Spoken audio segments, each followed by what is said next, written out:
Сайн байцгаана уу? Та бүхэнд өнөөдөр мэдээг хүргэе. Манай хилэнцгийн ордны part 2 маань эхэлж байна. За тэгээд part 1-ээ сонсъё дараа энэ part 2-оо сонсож байгаа гэж нээдээ. Тэгээд part 2 маань маш их чухал шүү. Энийг маш их сонсоорой гэж бид хоёр одоо хувийн зүгээс одоо хүсэж байна. За хүсэж байна. За тэгээд ингээд хилэнцгийн ордны мандалтай өнөөхөө амьдрал руу гараад ирцгээе. Гараад үрье. За баг залуу настай болохоор зэрэг тийм гэр бүлийн орчин тэмч таатай байгаагүй, тийм тогтворгүй, бүр муухайгаар ярих юм бол одоо салсан ч юм уу тийм байх тохиолдол байгаа. Эсвэл гэрт нь одоо хэрүүл гардаг байсан ч юм уу Гэрийнх нь нөхцөл байдал байнга өөрчлөгддөг байсан гэж магадгүй. Ямар нэгэн иш тишиг ийм ч юм бол тийм ч юм бол нүсэр юм болдог байсан гэж магадгүй. Тэгээд багтаа ихэвчлэн үг дуу цөөтэй хүлцэнгүй тэгээд дотгошоогоо хүүхэд байсан байх боломжтой. Тэгээд үүнээс ч үүдээд хүлцэнгүй болохоор дотгошоогоо болохоор дуугүй болохоор өөрөө хүч чадлыг илүү их ингээд илүүд үзээд би хүч чадалтай болчих юм бол хизээж хаанч өөрийнхөө хэлхий гэсэн зүйлээ хэлнэ. Би хүлцэнгүй байх ёсгүй гэж бодоод магадгүй одоо хүч чадалд илүү их донтдог болсон байх тохиолдол байгаа. Тэгээд бас муухайгаар хэлэх юм бол бусад хүүхдүүдэд дээрлгүүлж исэн ч юм уу одоо бусдаас үн цэнгүй гэсэн мэдрэмж төрүүлсэн зүйл болсныг бас илтгэдэг. Тэгээд багасаа л бас ийм нууцлаг зүйлсэд дуртай байсан ба хандлагатай. Одоо жишээлбэл spy тийм одоо novel ч юм уу уншдаг тийм тагнуултай тийм одоо роман уншдаг ч юм уу детектив юмнууд тийм тохиолдол бас байгаа. Тэгээд бас жоохон харанхуй нууцлаг зүйлс одоо сонирхох хандлагатай. Тэгээд ерөнхийдөө Rising чинь таны 30 нас хүртэл ер нь бол энэ шинжээрээ байна. Тэгэхээр та 30 нас хүртлээ яг хилэнц эсвэл юу гэдэг те бусад орд ямар ордны мандалтай тэр хүмүүс ерөнхийдөө хангалттай 30 хүртлээ өөрийнхөө мандалт ордныхоо хэргийг гаргаад тэрийг ойлгоод зөв тийш нь чиглүүлсэн байх хэвээр. Тэгжээч та дараагийн сан руугаа нарны одоо шин чанар руу орч чадна гэсэн үг. Тийм болохоор хичээгээрээ нөгөө нэг гүндэлэг хичээгээрээ амьдрал no worries юу гэдэг вэ? Яа за тэгээ гадаад төрхийн хөдөлгөөр зэрэг тийм ширүү харцтай өргөн өмсөхтэй зэрэг маш тийм өтгөн өргөн өмсөхтэй. Тэгээд тийм нарийнхан ясархаг тийм асимметрик царайтай. Одоо симметрик гэдэг чинь яг хоёр одоо царайгны баруун болон зүүн тал нь яг хоёулаа ижилхэн тийм гэсэн үг шүү дээ. Асимметрик гэхлээр одоо нэг нь жоохон том нөгөө нь жоохон жижиг гин ч юм уу нэг нь яг тэгшилтэй биш гэсэн үг тийм тэгшилтэй биш гэсэн үг. Тэгээд тэгтээ бусдыг өөртөө татах чадвартай. Тэгээд энэ нь болохоор зэрэг бас эсрэг хүснийхээ хүнийг маш их өдөөдөг. Хэрвээ хилэнцгийн ордны мандалтай хүнд амар хараад урсан бол яагаад ч юм тэр хүнийг таныг татах тийм шинж байгаа л юм гэсэн үг. Тэгээд бас туранхай өндөр биетэй. Тэгэхээр одоо модельүүд чи ерөөд нэг тиймэрхүү байдаг шүү дээ. Маш амар туранхай хэрцгэр байдаг мөртлөө маш өндөр. Тэгэхээр магадгүй тийм төрхтэй одоо тийм одоо биетэй байх магадaltaй. Тэгээ хилэнцгийнхээ өөрсдөөс өндөр хүмүүс дуртай л та. Тэгээд эсрэг хүстэндээ сэтгэл татам одоо харагддаг маш их хүсдэг. Ихэвчлэн хар өнгө хувц өмсдөг. Бараа хувц өмсдөг. Тэгээд piercing ч юм уу эсвэл tattoo буюу одоо шивэстэй байх тохиолдол байгаа. Жах ерөнхийдөө тийм металл хамтлагийн төвчмчин дуучин хүмүүсийн тиймэрдүү ай бүгд штэ. Тэгэхдээ тиймэрдүү жилж болно. Гэтэ яг тэгж хэлээгүй л дээ. Тийм. За тэгээд ээж нь болохоор зэрэг маш их юм шашинлаг хүн байсан байх магадлал өндөртэй. Тэгээд одоо гадаад явсан ч гэсэн гадаадд олон жил болсон ч гэсэн заавал их орондоо буцаж ирж би их орноо хөгжүүлнэ гэж боддог маш их юм их орончлог үзэлтэй. Сар шиг холын газар тасахгүй гэд яах вэ? Тэнгүүтээ заавал одоо тэнгүүтээ Монгол руугаа ирээл сайхан амьдрнаа. Би заавал би үрд амьдрнаа. Ер нь л тэнгүүтээ гэр бүлээрээ аялах илүү дуртай заяа ганцаараа биш. Тэгээ эсвэл найзуудтайгаа биш зүгээр л яг бүр яг гэр бүлээрээ гэр бүл бас хүнтэйгээ ч юм уу тийм эсвэл дотны хүмүүстэйгээ илүү аялах дуртай. За тэгээд найзуудаа үнэхээр шилж сонгодог заяа. Тэгэхээр угаасаа бас их ойлгомжтой байгаа бах. Тэгээ хүмүүсийг маш их ажиглах дуртай. Үйлдэлээрээ хайраа илүү харуулдаг. Тэгэхээр act of service буюу дээ. Ингээд хүү тэгээд хүү гэдэг ч юм уу дээ. Тиймэрхүү байх тохиолдол их байгаа. За тэгээд яг үндэ хүмүүстэй ч юм уу те айгүй хамт байхыг хүсдэг. Нээлттэй байхыг маш хүсдэг. Дотооддоо штэ те. Эсвэл заримдаа ингээд найзууд нь дайсан байж магадгүй байдаг. Өөрийнх нь. Найз гэж бодож байгаа хүн чи яг үндэ дайсан байх тохиолдол бас байгаа шүү. Тэгээд бас муура нуусан хумс гэж. Яа, тийм байж магадгүй. За тэгээд маш их тийм сайхан зүйдэлдэг тохиолдол бас байна. Гоё сайхан, гоо зүйтэй тансаг зүйдэлдэг гэж магадгүй. Тэгээд яг үндэ дотроо маш инэрэнгүү хүмүүсийг маш их боддог. Гэхдээ гаднаа яг үндэ хүмүүсийг боддог юм шиг, хүмүүсийг үзий яддаг юм шиг сэтгэл төрүүлдэг. За тэгээд манай хилэнцгийн ордны мандалтын хүмүүс маань болохоор ажлын хүмүүстэйг ерөөдөө их таатай харилцаатай биш байдаг. Жохон ингээд хин одоо нөө power гэдэг ба шүү дээ. Тэр хүч чадал өөрөө бас ингээд удирдах хүн болохыг хүсдэг юм байна. Тэрнээсээ болоод ерөнхийдөө эв тарамжгүй байдаг. Тэгээд удирдуулах дургу гэдэг шинжин ер нь одоо ажлын салбарт нь гарч ирнэ. Тэгээд бас ажилдаа маш их дуртай. Тэгээд ажлаа чин шударгаар хийдэг, чин сэтгэлээсээ хийдэг. Магадгүй бас нэг ажлын байраа байнга сольдог байх тохиолдол байгаа. Яагаад гэвэл амархан уйддаг ч юм уу. Амархан уйддаг байж магадгүй. Эсвэл бас нэг удирдах албан тушаалны хүмүүстэйгээ таагүй харилцаатай болцсон болохоор тэрнээсээ болж ажиллаа гэж байнга сольдог байх. Тэр уур чадвараа нэмэгдүүл чадвал ерөнхийдөө албан тушаал өндөр албан тушаал, удирдах албан тушаалд очвол юм зүгээр. Гэхдээ шууд тэгж хүн очно гэж хэцүү шттэ. Тэгээ тэр болтол ядаж ажиллаа сайн хийгээд өөрөө төлөвшүүлэх хэрэгтэй гэсэн.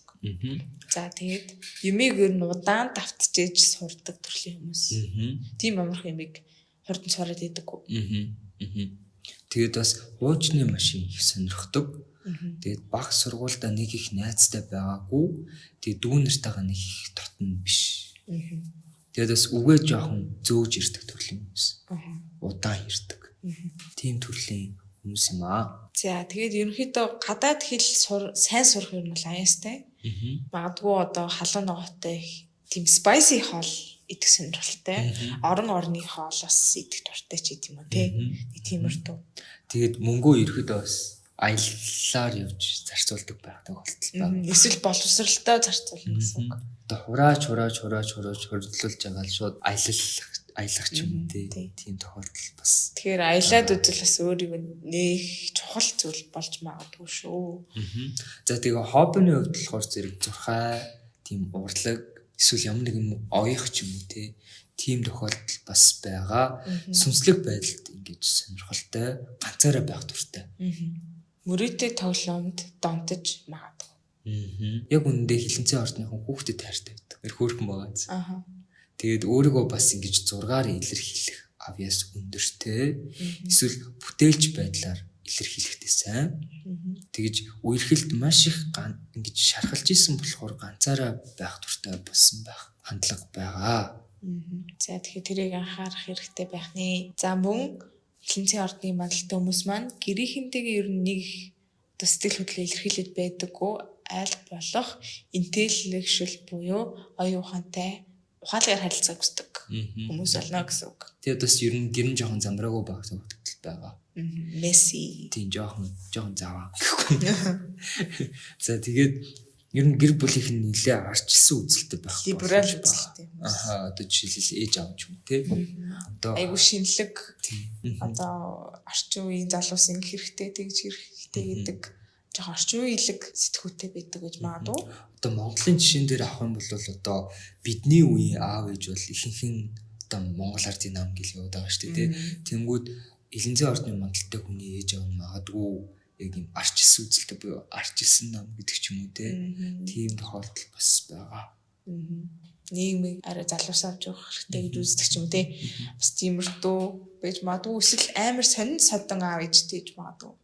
Бусдаа сонцгоо. Бас л өөртөө адилхан тату персингтэй аав ээж магадгүй шүү дээ.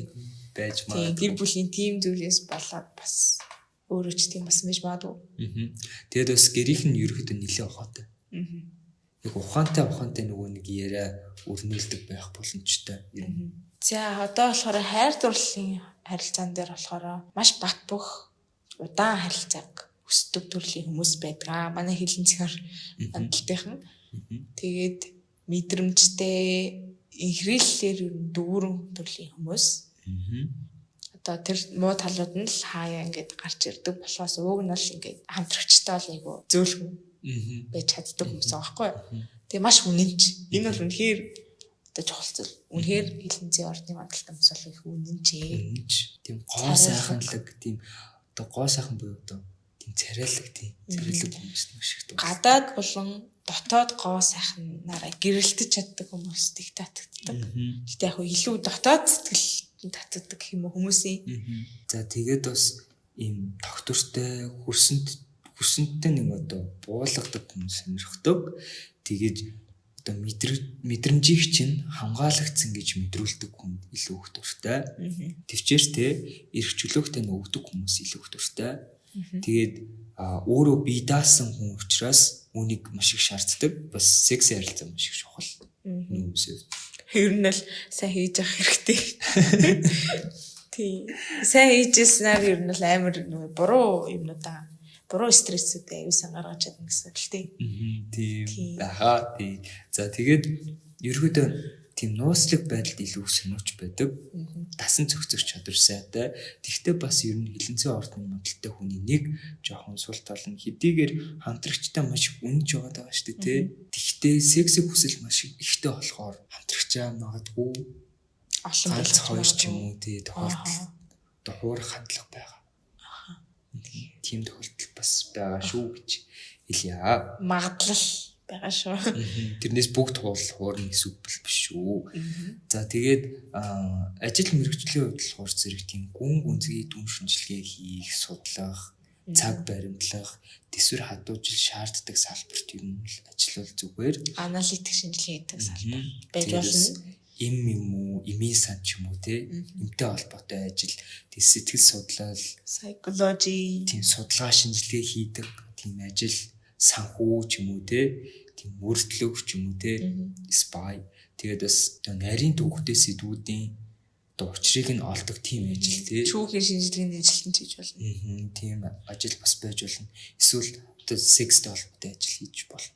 Сексологч байж болно. Yes, эсвэл одоо prostitute. За тэгтээ тийм зүйл бас яг байхгүй хаа. За тэгээд мөн басгүй тийм удирдлагын төвшөнд ажиллах маш их сонирхолтой. Тийм зураач, дизайнер, хэвлэл мэдээллийн хэрэгслээр жүжигчин бас болж болно. Тийм маркетинг ч юм уу те. Тэгээд хүүхдүүдтэй ажиллах ажил бас их сонирхолтой. Тэгээд entertainer буюу те одоо бусдыг хөгжөөдөг тийм хүн бас байх тохиолдол бас байгаа. Хүмүүс бас тэгж харагдаж магадгүй, тэгж дуурсагдаж магадгүй. За манай ингэж хилэнцгийн мандалтын одоо амьдралын салбаруудын нэрийн ширээний бит хоёр та бүхэнд хэлж дууслаа. За тэгээд ерөнхийдөө таараагүй сонирхолтой бас мэдээлэлүүд байвал бит хоёртай комент хэсэгт хуваалцаарай. Манай төрсний хүснэгт тайллын үйлчилгээ та бүхэнд хүрээ тэдийнэ 14 онсон байна. Тэгээд энэ бүх хугацаанд бит хоёр бол нэлээд хичээж ажиллаж байгаа. Хүний одоо итгэж найдаж байгаа тэр зүйлийг бит хоёр нь хэржин сэтгэлээс хийхийг зориод явж байгаа. Тэгээд та бүхэн бас сонирхжэвэл манай яг Instagram хаяглаар ороод мэдээлэлээ аваарай. Тэгээд бит хоёр руу DM чатаар холбогдорой гэж хүсэж байна. Тэгээд бас нэмэлт багцаас хүснээрээ бас авч болно шүү. Одоо ганцхан нэмэлт багцж авч болно. Эсвэл ганцхан үндсэн багцж авч болно. Гэх мэтчлэн ийм одоо flexible буюу тий одоо урамтайгаа байгаа. Тэгэхээр та бүхэн энийг бас бодолцож үзээрэй гэж хэлье. За тэгээ нэмэлт багцд болохоор манайх ерөнхийдөө тараад үйлчлэгээ үзүүлж байгаа. Аягүй сонирхолтой. Бид хоёрынхаа тараатын тухай тийм одоо подкаст оруулж байгаа ч гэсэн үзэж байгаа. Тэгээд ерөнхийдөө яванда тарааттай холбоотой эпизодууд бас хийдэг болж магадгүй. За тэгээд өөр нөгөө хоёр үйлчлэгийн болохоор ерөнхийдөө сартай холбоотой. Сарны өвчлөлттэй холбоотой тийм үйлчлэг агаад маш энгийн. Сарнаас хамаараад ер нь л ямар өдөр бүсээ будах боломжтой, ямар өдөр маникюр хийх боломжтой гэдэг тохиромжтой өдөр гэж бас байдаг. Тэгээд тэр хувааллыг та бүхэн ингээ авахыг хүсчээвэл бас бидэнтэй холбогдорой. Тэгээд бас бизнес календар байгаа. Яг ямар өдөр одоо бизнес эрхлэгчд маань те одоо яг ямар өдөр яг юу хийвэл зүгээр вэ, юу хийвэл зүгээр биш вэ те одоо жишээлбэл гэрэн дээр гарын үсэг зурх юм бол тэр өдөр маань таатай байна уу, таагүй байна уу, тэр бүх зүйлүүдийг бас бизнес календараас харах боломжтой. Тийм байна. Тэгээд үндсэндээ манай бас багцуд маань амар хөөрхөн нэрлэгдсэн байгаа. Тароатын аркан картуудаар нэрлэгдсэн. Тэгээд амар хөөрхөн санагдаж байгаа. Бид хоёр тухайн үедээ посто хийх гэж нэг удаагүй ч гэсэн постн дээр тавих дуугаа олох гэж юм л нэлээд удсан. Тэгээд яг ямар дуу болох вэ гэж үнэхээр бүр яа барыг нэг 2 цаг бодож иж тэгж пост хийсэн баг.